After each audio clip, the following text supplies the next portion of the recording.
인생 역전 드라마에 감동합니다. 스위스의 유명한 심리학자이자 신학자인 폴 트루니에가 쓴 고통보다 깊은이라는 책에 이런 내용이 나옵니다. 고아가 세계를 주도한다. 세계사의 흐름에 큰 영향을 미친 정치가들의 상당수가 고아였다는 것입니다. 알렉산더 대왕과 카이사르에서부터 루이 14세, 조지 워싱턴, 나폴레옹, 빅토리아 여왕, 히틀러, 레닌, 스탈린, 피델 카스트로에 이르기까지 거의 300명에 이르는 역사적 거물들이 유년기나 청소년기에 아버지를 잃거나 어머니를 잃거나 양친을 모두 잃기도 했다는 것입니다. 우리는 이런 인생 역전 드라마에 관심이 많죠. 그러나 여러분, 반대로 하나님으로부터 축복을 받은 후에 교만함과 방탕함 가운데 살아가는 인생들도 있습니다.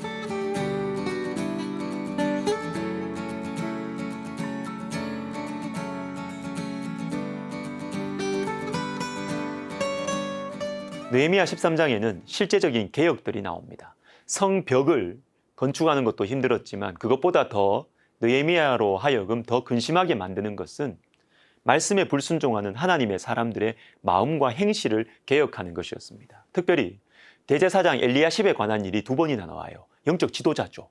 여러분, 죄는 무차별적으로 공격합니다. 영적 지도자도 예외가 아니에요. 느헤미야는 눈에 보이는 성벽을 짓는 것에서 멈추지 않고 마음의 개혁, 특히 지도자들의 개혁을 통해서 하나님 나라를 뿌리에서부터 새롭게 세우려고 몸부림치고 있습니다.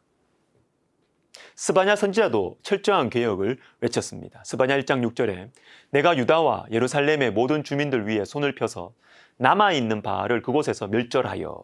자, 남아있는 바알이 뭐냐?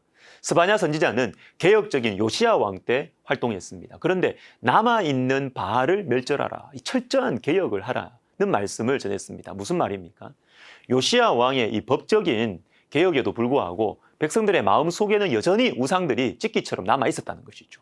그리고 그 개혁의 핵심 대상이 누구였느냐? 지도자들이었어요. 1장 8절에 여호와의 희생의 날에 내가 방백들과 왕자들과 이방인의 옷을 입은 자들을 벌할 것이며. 여러분, 그 당시에 이방인의 옷을 입는다? 지도자들이에요. 잘 나가는 사람들이. 방백들, 왕자들, 지도자들입니다. 사랑하는 여러분, 철저한 개혁은요, 마음의 개혁이고 지도자들의 개혁, 지도자들의 회개입니다. 지도자들의 회개.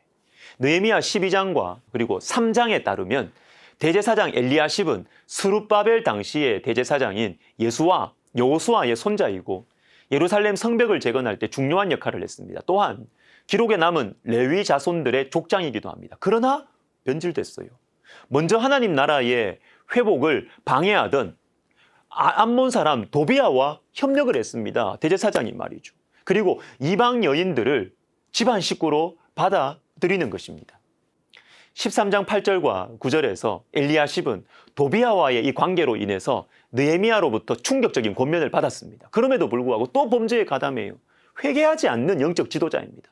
반복해서 죄를 짓는 영적 지도자. 여러분, 큰 죄, 작은 죄도 중요하지만 더 심각한 것은 반복되는 죄예요. 돌이키지 않는 죄입니다. 그래서 히브리서 12장 1절은 모든 무거운 것과 얽매이기 쉬운 죄를 벗어버리라고 말합니다.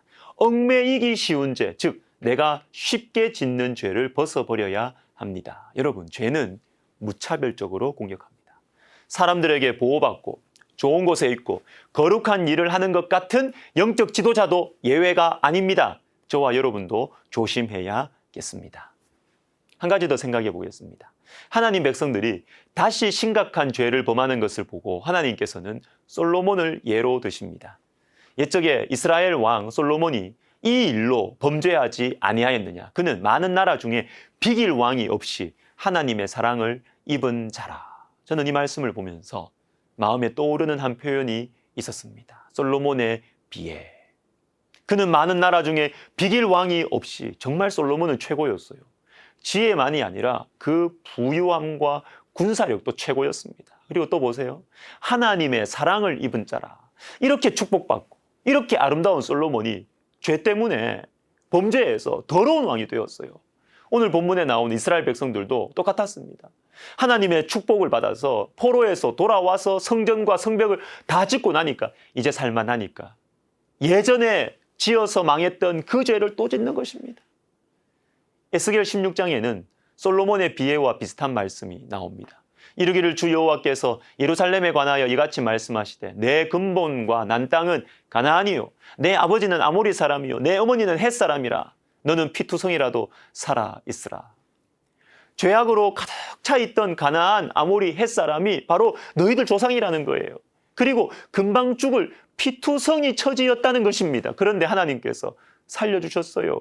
그리고 왕후와 같이 아름답게 만들어 주셨습니다. 에스겔 16장 13절에 이와 같이 내가 금, 은으로 장식하고 가는 배와 모시와 수놓은 것을 입으며 또 고운 밀가루와 꿀과 기름을 먹음으로 극히 곱고 형통하여 왕후의 지위에 올랐느니라. 그러나 이렇게 엄청난 축복을 받았는데 그 축복으로 더러운 죄를 지었어요. 15절 그러나 네가 네 화려함을 믿고 내 명성을 가지고 행음하되 지나가는 모든 자와 더불어 음란을 많이 행함으로 내 몸이 그들의 것이 되도다. 사랑하는 여러분, 혹시 하나님께서 베풀어 주신 축복으로 죄를 짓고 계시진 않습니까? 잠언 11장 22절을 읽어드립니다. 아름다운 여인이 삼가지 아니하는 것은 마치 돼지 코의 금꼬리 같으니라. 하나님께서 은혜를 베푸셔서 아름답게 된 여인, 그런데 삼가지 않으면, 교만하여 방탕하면 돼지 코에 금꼬리를 걸어 놓은 것처럼 된다는 것이에요. 아무것도 없는 나에게, 아무것도 없던 우리 가정에 주님께서 물질을 주셨고 귀한 사람들을 만나게 해주셨잖아요. 그런데 혹시 여러분 그것들로 인해서 주님을 멀리하고 계시지는 않습니까? 깊이 생각해 보십시오. 기도하겠습니다. 하나님 아버지, 우리는 주님께 어려울 때 축복해 달라고 많이 기도하는데 주님으로부터 받은 그 축복을 가지고 주님을 더 가까이 하고 섬기는 것이 아니라 주님을 멀리하고 주님을 섬기지 않는 것이 우리 가운데 없는지 우리가 깊이 생각하게 해주십시오. 주님이 우리에게 복을 주실 때 더 겸손하게 주님을 섬기고 주님을 가까이 하는 저희들 되게 하여 주옵소서. 예수님의 이름으로 기도하옵나이다. 아멘.